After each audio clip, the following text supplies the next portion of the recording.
കടമ്പഴിപ്പുറം അഴിയന്നൂർ ക്ഷീരസംഘത്തിന്റെ സ്ഥലത്തെ റബ്ബർ മരങ്ങൾ president മുറിച്ചുവിറ്റതായുള്ള BJP. ആരോപണത്തിന് മറുപടിയുമായി സംഘം പ്രസിഡന്റ്. തികച്ചും രാഷ്ട്രീയ പ്രേരിതമായതും അടിസ്ഥാനരഹിതവുമായ ആരോപണമാണ് ഉന്നയിച്ചിരിക്കുന്നതെന്ന് സംഘം പ്രസിഡന്റ് സുരേഷ് പറഞ്ഞു. മരങ്ങൾ മുറിച്ചു നീക്കിയത് യാതൊരു മാനദണ്ഡങ്ങൾ പാലിക്കാതെയാണെന്ന് ആരോപിച്ചായിരുന്നു കഴിഞ്ഞ ദിവസം ബി.ജെ.പി. രംഗത്ത് വന്നത്. സംഘത്തിന് 5 സെന്റ് സ്ഥലമാണ് സ്വന്തമായി ഉള്ളത്. അതിൽ കെട്ടിടം നിർമ്മിക്കാനായി 10 ലക്ഷം രൂപ എം.എൽ.എ. ഫണ്ട് അനുവദിച്ചിരുന്നു. അതിന്റെ ഭാഗമായി സ്ഥലം നിരപ്പാക്കുന്നതിനായി ഏതാനും റബ്ബർ മരങ്ങളും പാഴ്ചെടികളും വെട്ടിമാറ്റുകയായിരുന്നു. ഭരണസമിതി കൂടിയാലോചിച്ചാണ് അനുയോജ്യമായ ക്വട്ടേഷൻ അംഗീകരിച്ച മരങ്ങൾ മുറിച്ചുമാറ്റിയത്.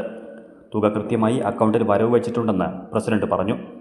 സഹകരണ പ്രസ്ഥാനങ്ങളെ തകർക്കുക എന്ന ലക്ഷ്യത്തിന്റെ ഭാഗമായാണ് നല്ല നിലയിൽ മുന്നോട്ടു പോകുന്ന സംഘത്തിനെതിരെ ബി.ജെ.പി. ആരോപണവുമായി രംഗത്തെത്തിയിരിക്കുന്നതെന്നും പ്രസിഡന്റ് പറഞ്ഞു. സ്ഥലത്തെ ഒരു ബി.ജെ.പി. നേതാവ് നടത്തിയ ആരോപണങ്ങൾ തികച്ചും അടിസ്ഥാനപരവും രാഷ്ട്രീയപരിതമായതുകൊണ്ടാണ് സംഘവും അതിൻ്റെ കർഷകരും അത് തള്ളിക്കളയുകയാണ്. സംഘത്തിന് സ്വന്തമായ ഒരു 5 സെന്റ് സ്ഥലം മാത്രമാണ് നിലവിലുള്ളത്. അതിൽ ഒരു സ്വന്തമായ കെട്ടിട നിർമ്മാണത്തിന് വേണ്ടി 5 സെന്റ് എം.എൽ.എ. ഫണ്ടിൽ നിന്ന് 10 ലക്ഷം രൂപ അനുവദിച്ചിട്ടുണ്ട്. അതിൻ്റെ ഭാഗമായി ഇതിൻ്റെ സ്ഥലം ബ്ലോക്ക് ചെയ്യുകയും മറ്റു ഉദ്യോഗസ്ഥരും വന്ന് പരിശോധിക്കുകയും കാട് പിടിച്ച് കടന്നിരുന്ന സ്ഥലം വൃത്തിയാക്കി അതിൻ്റെ സ്കെച്ചും പ്ലാനും റെഡിയാക്കി തരാൻ അവർ ആവശ്യപ്പെടുകയും ചെയ്തിട്ടുള്ളതാണ്. ഇത് പ്രകാരം നമ്മൾ ഭരണസമിതി അംഗങ്ങളെല്ലാം കൂടി ആലോചിച്ച് സ്ഥലത്തെ ഉണങ്ങി നിന്ന കുറച്ച് റബ്ബർ മരങ്ങളും ഒരു 8ഓളം റബ്ബർ മരങ്ങൾ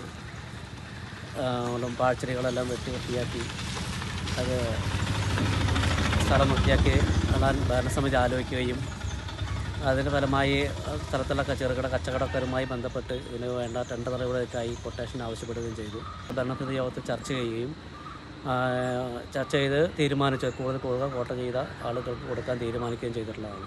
ഇതിൽ നിന്ന് ലഭിച്ച തുക മുഴുവൻ സംഘത്തിൻ്റെ അക്കൗണ്ടിൽ വരവ് വച്ചിട്ടുള്ളതും രേഖപ്പെടുത്തിയിട്ടുള്ളതുമാണ്. ഇതിൻ്റെ പേരിൽ സംഘത്തിന് യാതൊരു നഷ്ടവും അല്ലെങ്കിൽ അഴിമതിയോ നടന്നിട്ടില്ല എന്ന് വ്യക്തമാക്കുകയാണ്.